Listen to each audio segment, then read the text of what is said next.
Hi hello welcome to Indian knowledge university. మనకి ఈరోజు Indian railway నుంచి అసిస్టెంట్ లోకో పైలట్కి సంబంధించి నోటిఫికేషన్ అయితే రావడం జరిగింది. ఇందులో ప్రధానంగా మనం ఆన్లైన్ అప్లికేషన్స్ ఎప్పటి నుంచి ఎప్పటి వరకు చేసుకోవచ్చు, అదేవిధంగా age limit, education qualifications, test pattern, syllabus ఇలాంటి విషయాల గురించి అయితే పూర్తిగా ఈ వీడియో అయితే డిస్కషన్ చేయడం జరిగింది. సో ఈ వీడియోని చూస్తున్న వారు లైక్ చేయడం మాత్రం మర్చిపోవద్దు. సో మనకు వివరాలకు వెళ్తే ఆన్లైన్ అప్లికేషన్స్ 2024 జనవరి 20 నుంచి ఫిబ్రవరి 19 నైటు 11:59 వరకు ఆన్లైన్లో అప్లికేషన్ చేసుకోవచ్చు. మనకు కరెక్షన్ విండో మాత్రం ఫిబ్రవరి 20 నుంచి ఫిబ్రవరి 29 వరకు విండో ఓపెన్ అయి ఉంటుంది. సో కరెక్షన్లో మాత్రం కొన్నిటికే అవకాశం ఉంటుంది. సో అన్నిటికైతే అవకాశం ఉండదు. మీరు ఎలాంటి మిస్టేక్స్ చేయకుండా అప్లికేషన్ ప్రాసెస్ అయితే చేసుకోండి. అప్లికేషన్ ప్రాసెస్ సంబంధించి కూడా సపరేట్ వీడియో అయితే మన ఛానల్లో అందుబాటులో ఉంది. సో కావాల్సిన వాళ్ళు ఒకసారి చూసుకోవచ్చు.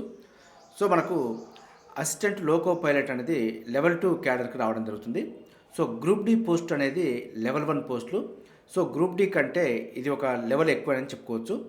మనకు ఇనిషియల్ పే చూసుకుంటే 19,900 రూపాయలు అయితే ఉంది. సో మనకు దీనికి అదనంగా హెచ్ఆర్, డిఏ, టీఏ ఇలాంటి అలవెన్స్లు కలుపుకొని జీతం అయితే పెరుగుతుంది. మనకు మెడికల్ స్టాండర్డ్ చూసుకుంటే A1 కేటగిరీ కింద వస్తుంది. A1 కేటగిరీ అనేది చాలా హై లెవెల్ కేటగిరీ. ఇందులో ప్రధానంగా కంటికి సంబంధించి మెడికల్ స్టాండర్డ్ అయితే చూడడం జరుగుతుంది. మనకు ఏజ్ ఎంత ఉండాలంటే మనకు 18 to 30 ఇయర్స్ ఉండాలి. ఎప్పటి వరకు 2024 జూలై 1 వరకు 18 to 30 ఇయర్స్ మధ్యలో ఉండాలి. మొత్తం పోస్టులు చూసుకుంటే 5,696 పోస్టులు అయితే ఉన్నాయి. సో మనకు రిక్రూట్మెంట్ ప్రాసెస్ అంతా అయిపోయేసరికి మనకైతే పోస్టు పెరిగే అవకాశం ఉంది. సో కాబట్టి ఈ పోస్టు తక్కువ ఉన్నాయని చెప్పి మీరు ఎలాంటి ఆందోళన చెందాల్సిన అవసరం లేదు. సో పోస్టులు అయితే ఖచ్చితంగా ఇంక్రీజ్ అయితే అయ్యే అవకాశం ఉంది. సో ఈ 5,696 పోస్టులలో ఏ జోన్కు ఎన్ని పోస్టులు ఉన్నాయనేది కూడా నేను చూపిస్తాను. మన సికింద్రాబాద్ జోన్కి మొత్తం ఎన్ని పోస్టులు కేటాయించాలనేది కూడా మీకు వివరంగా చూపిస్తాను. దీనికి అప్లికేషన్ విధానం మాత్రం ఓన్లీ ఆన్లైన్ అప్లికేషన్ విధానం అయితే ఉంది. సో ఏ ఆర్ఆర్బీకి ఆ ఆర్ఆర్బీ సపరేట్గా అప్లై చేసుకోవాలి.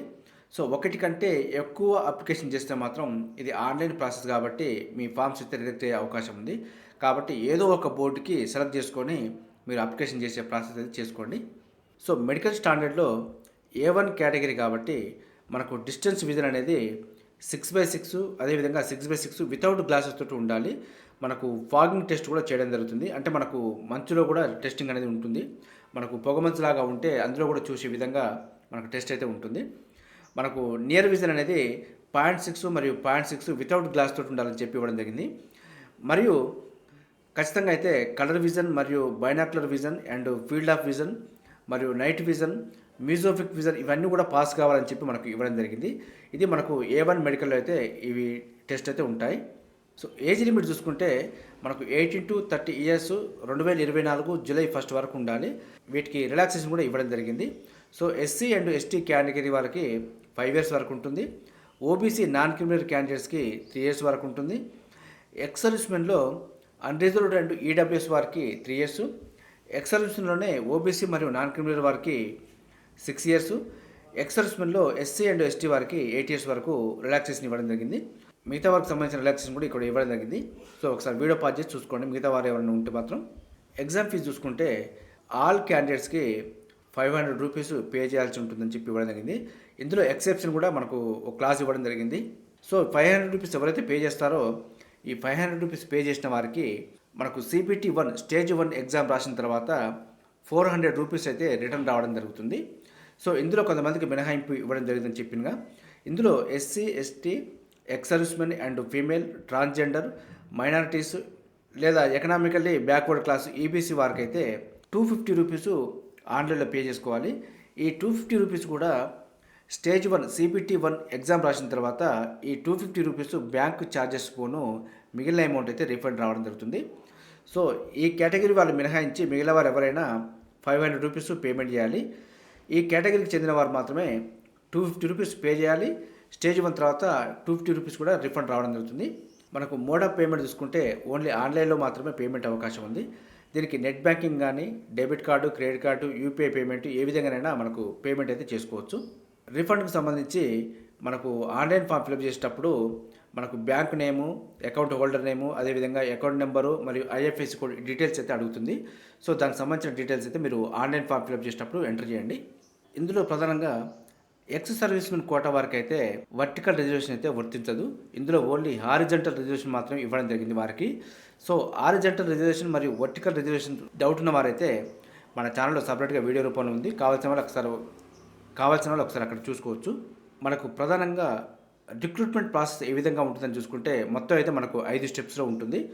ఫస్ట్ స్టేజ్ CBT 1 ఉంటుంది, తర్వాత మనకు CBT 2 ఉంటుంది, తర్వాత మనకు CBAT టెస్టు, తర్వాత మనకు డాక్యుమెంట్ వెరిఫికేషన్, అదేవిధంగా నెక్స్ట్ మెడికల్ ఎగ్జామినేషన్. ఈ 5 స్టెప్స్ కంప్లీట్ అయిన తర్వాత మాత్రమే మనకు పోస్టింగ్ ఆర్డర్స్ అయితే రావడం జరుగుతుంది. ఇందులో ఏ ఒక్క టెస్ట్ ఫెయిల్ అయినా కానీ మనమైతే ఈ రిక్రూట్మెంట్ ప్రాసెస్లో పక్కకు తప్పుకున్నట్టుగా అవుతుంది.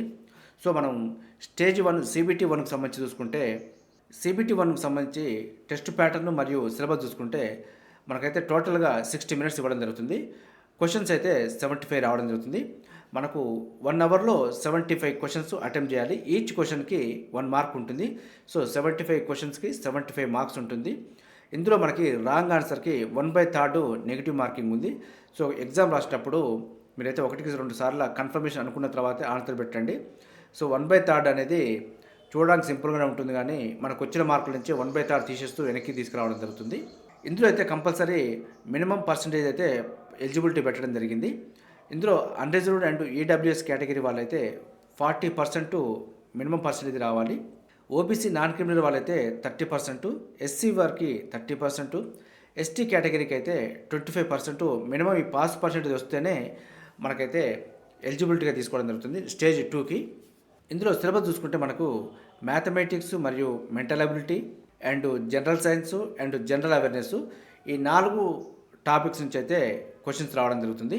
ఇందులో మ్యాథ్స్కి సంబంధించిన సిలబస్ చూసుకుంటే ఇక్కడ డిస్ప్లే అయితే ఇవ్వడం జరిగింది. ఒకసారి మీరు వీడియో పాజ్ చేసి చూసుకోండి. Number systems, board mass, decimals, fractions, ఈ ఆర్థమెటిక్కి సంబంధించి మీకు అందరికి తెలిసే ఉంటుంది. సో తెలవడం వల్ల అయితే ఒకసారి చూసుకోండి. అదేవిధంగా మెంటల్ అబిలిటీకి సంబంధించిన కూడా సిలబస్ ఇవ్వడం జరిగింది. Analysis, alphabetical and numerical series, coding, decoding, mathematical operations, మనకు maths and mental ability, general science and general awareness, ఈ 4 సబ్జెక్టులకు సంబంధించి కూడా సిలబస్ అనాలిసిస్ అనేది మన ఛానల్లో అందుబాటులో ఉంది. కావాల్సిన వాళ్ళు ఒకసారి అక్కడ చూసుకోవచ్చు. అదేవిధంగా స్టేజ్ 2 CBT 2కు సంబంధించి చూసుకుంటే మనకు CBT 2కు CBT 1లో క్వాలిఫై అయిన వారిలో 1:15 చొప్పున మనకు CBT 2 ఎగ్జామ్కి అయితే సెలెక్ట్ చేయడం జరుగుతుంది. CBT 2కు సంబంధించి టెస్ట్ ప్యాటర్న్ మరియు సిలబస్ చూసుకుంటే ఇందులో అయితే మనకు పార్ట్ ఏ మరియు పార్ట్ బి 2 సెక్షన్లకు అయితే ఉంటుంది. మనకు టోటల్ టైం వచ్చి 2 hours 30 minutes ఉంటుంది. మనకు టోటల్ క్వశ్చన్ చూసుకుంటే 175 క్వశ్చన్స్ రావడం జరుగుతుంది. అంటే మనకు 150 నిమిషాలు 175 క్వశ్చన్లు. సో ఎక్కడ చూసినా కూడా టైం తక్కువగా ఉంటుంది, క్వశ్చన్స్ అయితే ఎక్కువగా రావడం జరుగుతుంది. సో కాబట్టి మీరు స్పీడప్ అయితే చేస్తూ ఉండాలి. మనకు పార్ట్ ఏ నుంచి 90 minutes ఉంటుంది, 100 క్వశ్చన్స్ రావడం జరుగుతుంది. పార్ట్ బి నుంచి 60 minutes 75 క్వశ్చన్స్ రావడం జరుగుతుంది. సో మనకు ఇందులో కూడా నెగిటివ్ మార్కింగ్ ఉంది. సో రాంగ్ ఆన్సర్కి 1/3 మార్క్ అయితే తీసేయడం జరుగుతుంది. ఇందులో ప్రధానంగా మనకు చూసుకుంటే పార్ట్ ఏలో మినిమం పాస్ పర్సంటేజ్ అయితే ఇవ్వడం జరిగింది. ఇందులో అన్రిజర్వ్డ్ అండ్ ఈడబ్ల్యూఎస్ కేటగిరీ వాళ్ళకైతే 40% రావాలి. ఓబీసీ నాన్ క్రిమినల్ మరియు ఎస్సీ క్యాండిడేట్స్కి 30%, ఎస్టీ వారికి అయితే 25% మినిమం పాస్ పర్సంటేజ్ అయితే కావాల్సి ఉంటుంది. మినిమం పాస్ పర్సంటేజ్ అయిన వారందరికీ అవకాశం అయితే ఉండదు. ఇందులో కూడా మెరిట్ వచ్చిన వారికే మనకు CBAT ఎగ్జామ్కి అయితే తీసుకోవడం జరుగుతుంది. దానికి సంబంధించి కూడా నేను చెప్తాను పూర్తిగా. ఇందులో మనకి పార్ట్ ఏ మాత్రమే స్కోరుని పరిగణలోకి తీసుకోవడం జరుగుతుంది. పార్ట్ బి మాత్రం ఓన్లీ క్వాలిఫై అయితే సరిపోతుంది. సో ఎవరైతే పార్ట్ బి క్వాలిఫై కాలేదో వారైతే పార్ట్ ఏ స్కోర్ని పరిగణలోకి తీసుకోవడం జరగదు. సో పార్ట్ బికి సంబంధించి చూసుకుంటే మినిమం 35% మార్క్స్ వచ్చిన వాళ్ళు క్వాలిఫై అయినట్టు. సో కాబట్టి 35% అయితే పార్ట్ బి నుంచి కంపల్సరీ స్కోర్ చేయాలి. ఇది చేసిన వారికి మాత్రమే పార్ట్ ఏలో మెరిట్ను తీసుకోవడం జరుగుతుంది. సో మనకు పార్ట్ ఏకి సంబంధించి సిలబస్ చూసుకుంటే mathematics, general intelligence and reasoning, basic science and engineering, ఈ 3 సెక్టార్స్ నుంచి క్వశ్చన్స్ అయితే రావడం జరుగుతుంది మనకి. సో పార్ట్ బికి సంబంధించి చూసుకుంటే మాత్రం పార్ట్ బిలో ఎవరి డొమైన్కి సంబంధించి వారికైతే సిలబస్ రావడం జరుగుతుంది. సో ఇందులో అయితే మనకు ఎడ్యుకేషన్ క్వాలిఫికేషన్స్ చెప్పిన తర్వాత మీకు ఒక క్లారిటీ వస్తుంది. ఎందుకంటే ఎడ్యుకేషన్ క్వాలిఫికేషన్స్లో ITI మరియు డిప్లొమా మరియు ఇంజనీరింగు, ఇందులో కొన్ని స్ట్రీమ్స్కి మాత్రమే అవకాశం ఉంటుంది. కాబట్టి ఏ స్ట్రీమ్స్ వారు ఏ కోర్సు చేసిన వారైతే అప్లై చేస్తున్నారో ఆ కోర్సుకు సంబంధించి సిలబస్ అయితే రావడం జరుగుతుంది. ఇది పార్ట్ బి అనేది స్పెషల్గా వాళ్ళ డొమైన్కి సంబంధించిన సిలబస్ అయితే రావడం జరుగుతుంది. సో దానికి సంబంధించిన సిలబస్ కావాలనుకున్న వారైతే మన ఛానల్లో కూడా డిస్క్రిప్షన్లో లింక్ ఇస్తాను, కావాల్సిన వాళ్ళు చూసుకోవచ్చు. లేదంటే మీరు dgt.gov.in అఫీషియల్ వెబ్సైట్ కూడా మీరు చెక్ చేసుకోవచ్చు. అదేవిధంగా పార్ట్ బిలో క్వాలిఫైయింగ్ టెస్ట్కి సంబంధించి క్వాలిఫికేషన్ మరియు దానికి సంబంధించిన సబ్జెక్టుకు సంబంధించిన విషయాన్ని చూసుకుంటే ఎలక్ట్రికల్ ఇంజనీరింగ్ కోర్సు మరియు దానికి సంబంధించిన కాంబినేషన్లో చేసిన వారికైతే సిలబస్ చూసుకుంటే electrician, instrument mechanic, wiremen, armature and coil vendor, refrigeration and air conditioning mechanic సంబంధించి సిలబస్ అయితే రావడం జరుగుతుంది. ఎలక్ట్రానిక్స్ ఇంజనీరింగ్ మరియు దానికి సంబంధించిన కాంబినేషన్లో చేసిన వారికైతే ఎలక్ట్రానిక్స్ మెకానిక్ రేడియో అండ్ టీవీకి సంబంధించిన సిలబస్ రావడం జరుగుతుంది. అదేవిధంగా మెకానికల్ ఇంజనీరింగ్ దానికి సంబంధించిన కాంబినేషన్ చేసిన వారికైతే ఫిట్టరు, మెకానిక్లో motor vehicle, tractor mechanic and mechanic డీజిల్కి సంబంధించి, turner, machinist, refrigeration and air conditioning mechanic, heat engine, mill wright లేదా మెయింటెనెన్స్ మెకానిక్, దీనికి సంబంధించిన సబ్జెక్ట్స్ నుంచి సిలబస్ రావడం జరుగుతుంది.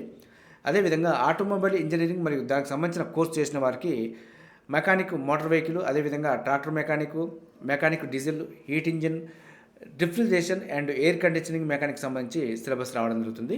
అదేవిధంగా మనకు CBAT కంప్యూటర్ బేస్డ్ అప్టిట్యూడ్ టెస్ట్కు సంబంధించి చూసుకుంటే CBT 2లో ఎవరైతే మెరిట్ స్కోరు సాధిస్తారో అందులో 1:8 ప్రకారం మనకు CBATకి సెలెక్ట్ చేయడం జరుగుతుంది. ఇందులో మనకి వచ్చిన మార్క్స్ మరియు CBT 2లో వచ్చిన పార్ట్ ఏలో వచ్చిన స్కోర్ ఆధారంగా మనకు ర్యాంక్ అయితే తీయడం జరుగుతుంది. ఎవరైతే CBAT టెస్ట్కు అటెండ్ అవుతారో వారైతే విజన్కు సంబంధించిన సర్టిఫికేట్ అయితే తీసుకెళ్లవలసి ఉంటుంది ఎగ్జామ్ సెంటర్కి వెళ్ళేటప్పుడు. అదేవిధంగా CBAT ఎగ్జామ్ అనేది మనకు ఓన్లీ ఇంగ్లీష్ మరియు హిందీలో ఉంటుంది. సో మనకు రీజనల్ లాంగ్వేజ్ అయితే అవకాశం లేదు. సో మనకు CBT 1 మరియు CBT 2 సంబంధించి చూసుకుంటే మనకు హిందీ, ఇంగ్లీష్తో పాటు తెలుగులో కూడా ఎగ్జామ్ రాసుకోవచ్చు. సో CBT 1, CBT 2కు మాత్రమే రీజనల్ లాంగ్వేజ్ అవకాశం ఉంది. CBATకి మాత్రము ఓన్లీ హిందీ, ఇంగ్లీష్ మాత్రమే ఉంటుంది, రీజనల్ లాంగ్వేజ్ అయితే అవకాశం లేదు. సో మనకు CBAT టెస్ట్ అయిపోయిన తర్వాత మనకు ర్యాంక్ ఏ విధంగా తీస్తారంటే CBATలో 30% వెయిటేజ్ ఉంటుంది. అదేవిధంగా CBT 2లో పార్ట్ ఏకు 70% వెయిటేజ్ ఉంటుంది. సో ఈ 2% కలుపుకొని మనకు 100%గా పరిగణించి ర్యాంక్స్ అయితే కేటాయించడం జరుగుతుంది. డాక్యుమెంట్ వెరిఫికేషన్ సంబంధించి చూసుకుంటే దీనికి సంబంధించిన పూర్తి సమాచారం అయితే నేను సపరేట్గా వీడియో రూపంలో అందుబాటులో ఉంచుతాను. ఎవరైతే ఎగ్జామ్స్ కంప్లీట్ అవుతాయో వారి దాని తర్వాత మనం ఛానల్లో చూసుకొని దీనికి సంబంధించిన డాక్యుమెంట్స్ మీరు తీసుకెళ్ళొచ్చు. అదేవిధంగా అప్లికేషన్ చేసేటప్పుడు మాత్రము ఖచ్చితంగా మనమైతే ఫోటో మరియు సిగ్నేచర్ 2 అయితే అప్లోడ్ చేయవలసి ఉంటుంది. పాస్పోర్ట్ సైజ్ ఫోటో మాత్రము 30 to 70 KB మధ్యలో ఉండాలి. అదేవిధంగా సిగ్నేచర్ మాత్రం 30 to 70 KB మధ్యలో ఉండాలి. ఇదైతే ఖచ్చితంగా మెయింటైన్ చేయండి. వీటితో పాటు ఎవరైతే SC, ST క్యాండిడేట్స్ ఉంటారో వారైతే ఫ్రీ ట్రావెల్ అలవెన్స్ కోసం అయితే మీరు SC, ST certificate 500 KB below ఉంటట్టు PDF ఫార్మాట్లో అప్లోడ్ చేయాలి. ఫోటో మరియు సిగ్నేచర్ అయితే JPG ఫార్మాట్లో ఉండాలి. SC, ST సర్టిఫికేట్ మాత్రము PDF ఫార్మాట్లో ఉండాలి. ఇదైతే మీరు కంపల్సరీగా మెయింటైన్ చేయండి. సో మన RRBకి సంబంధించి సికింద్రాబాద్ జోన్ అఫీషియల్ వెబ్సైట్ చూసుకుంటే www.rrbsikindrabad.gov.in ఇది అఫీషియల్ వెబ్సైటు. మీరు కన్ఫ్యూజ్ ఏమైనా అనిపిస్తే మాత్రం ఇక్కడ చూసిన వారైతే ఖచ్చితంగా ఇదే విధంగా మీరు గూగుల్లో సెర్చ్ చేసి దీని యొక్క అఫీషియల్ వెబ్సైట్ని ఓపెన్ చేయండి. సో దీనికి సంబంధించిన ఫ్రాడ్ సైట్ కూడా అందుబాటులో ఉంటాయి కాబట్టి మీరు పొరపాటు చేసే అవకాశం ఉంటుంది. సో మీరు చేసే పొరపాటుకి మీరే బాధ్యులు కాబట్టి ఒకసారి అఫీషియల్ వెబ్సైటా కాదని చెక్ చేసుకొని మీరు అప్లికేషన్ చేసే ప్రయత్నం చేయండి. మనకు మీడియం ఆఫ్ ఎగ్జామ్ సంబంధించి చూసుకుంటే CBT 1 మరియు CBT 2 రెండు కూడా హిందీ, ఇంగ్లీష్తో పాటు 13 రీజనల్ లాంగ్వేజ్లో రాసుకోవచ్చు. అంటే మన తెలుగు వారైతే తెలుగులో కూడా రాసుకోవచ్చు. మనకు CBAT ఎగ్జామ్ మాత్రం ఓన్లీ హిందీ అండ్ ఇంగ్లీష్లో ఉంటుంది. మనకు రీజనల్ లాంగ్వేజ్ అయితే అవకాశం లేదు. సో ఈ 3 టెస్ట్కి మాత్రం మీడియం ఆఫ్ లాంగ్వేజ్ గుర్తుపెట్టుకోండి. ఎడ్యుకేషన్ క్వాలిఫికేషన్స్లో పూర్తి వివరాలు చూసుకుంటే మనకు మెట్రికులేషన్తో పాటు మనకు ITI అయితే చేసి ఉండాలి. ITIలో మనకు కొన్ని ట్రేడ్స్ అయితే ఇవ్వడం జరిగింది. Fitter, electrician, instrument, mechanics, mill wright లేదా maintenance mechanic radio and TV, electronics mechanic motor vehicle, అదేవిధంగా wiremen, tractor mechanic, armature and coil winder, mechanic diesel, అదేవిధంగా heat engine, turner, machinist, refrigeration and air conditioning mechanic. ఈ కోర్సులో ITI చేసిన వారు apply చేసుకోవచ్చు. లేదంటే SSCతో పాటు ఎబో కోర్సులలో అప్రెంటిస్ చేసిన వారు కూడా అప్లై చేసుకోవచ్చు. అదేవిధంగా మనకు డిప్లొమా కోర్సులో mechanical, electrical, electronics, automobile, engineering ఈ కోర్సులు చేసిన వారు కూడా అప్లై చేసుకోవచ్చు. అదేవిధంగా ఇంజనీరింగ్ డిగ్రీలో కూడా ఈ పైన చెప్పిన డిప్లొమా కోర్సులో ఏ కోర్సులు అయితే చెప్పానో ఆ కోర్సుకు సంబంధించిన వారు ఇంజనీరింగ్లో చేసి ఉంటే మాత్రం వారు కూడా అప్లై చేసుకోవచ్చు. ఇది మనకు పోస్ట్ వైజ్గా మనకు ఎలిజిబిలిటీకి సంబంధించి క్వాలిఫికేషన్స్. అదేవిధంగా మనకు సికింద్రాబాద్ జోన్కు సంబంధించి ఎన్ని పోస్టులు కేటాయించడం జరిగింది అని చెప్పి చూసుకుంటే 758 పోస్టులు కేటాయించడం జరిగింది. ఇందులో మనకి సౌత్ సెంట్రల్ రైల్వే పరిధిలో 559, ఈస్ట్ కోస్ట్ రైల్వే పరిధిలో కూడా 199 పోస్టులని మన సికింద్రాబాద్ రైల్వే జోన్ పరిధిలోనే ఫిలప్ చేయడం జరుగుతుంది. ఈస్ట్ కోస్ట్ రైల్వే పరిధి అనేది విశాఖపట్నం పరిధిలో ఉంది. సో దానికి సంబంధించిన పరిధిని మన సికింద్రాబాద్ జోన్ కింద ఎగ్జామ్స్ కండక్ట్ చేయడం జరుగుతుంది. సో మనకు ఈ 199 పోస్టులు సెలెక్ట్ అయిన వాళ్ళైతే విశాఖపట్నం పరిధిలో జాబ్స్ చేయవలసి ఉంటుంది. ఇది మనకు మొత్తం 5696 పోస్టుల్లో సికింద్రాబాద్ జోన్కు కేటాయించిన పోస్టులు. చూసారుగా, ఇది మనకు ఇండియన్ రైల్వేస్ నుంచి అసిస్టెంట్ లోకో పైలట్కి సంబంధించి కొంత సమాచారం అయితే చెప్పే ప్రయత్నం చేశాను. మీకు ఏదైనా డౌట్స్ ఉంటే నాకు కామెంట్ సెక్షన్లో కామెంట్ చేయండి, దానిపైన మీకు వివరణ ఇచ్చే ప్రయత్నం చేస్తాను. ఇదే విధంగా మన ఛానల్లో అయితే ఎంప్లాయ్మెంట్ నోటిఫికేషన్ సంబంధించి, అదేవిధంగా అడ్మిషన్ నోటిఫికేషన్ సంబంధించి కూడా ఎప్పటికప్పుడు అప్డేట్ సమాచారం అయితే మన ఛానల్లో అందుబాటులో ఉంటుంది. వీటితో పాటు మన ఛానల్లో ప్రతిరోజు మార్నింగ్ అయితే కరెంట్ అఫైర్ మరియు విద్యా ఉద్యోగ సమాచారం అయితే మన ఛానల్లో ప్రతిరోజు మార్నింగ్ అయితే అందుబాటులో ఉంటుంది. మన ఛానల్ చూస్తున్న వారు సబ్స్క్రైబ్ చేసుకొని ఫాలో అవుతూ ఉండండి. ఈ వీడియో నచ్చితే లైక్ చేయండి, షేర్ చేయండి, సబ్స్క్రైబ్ చేసుకోవడం మాత్రం మర్చిపోద్దు. ఇలాంటి అప్డేట్స్ అయితే మన ఛానల్ ఎప్పటికప్పుడు అందుబాటులో ఉంటాయి.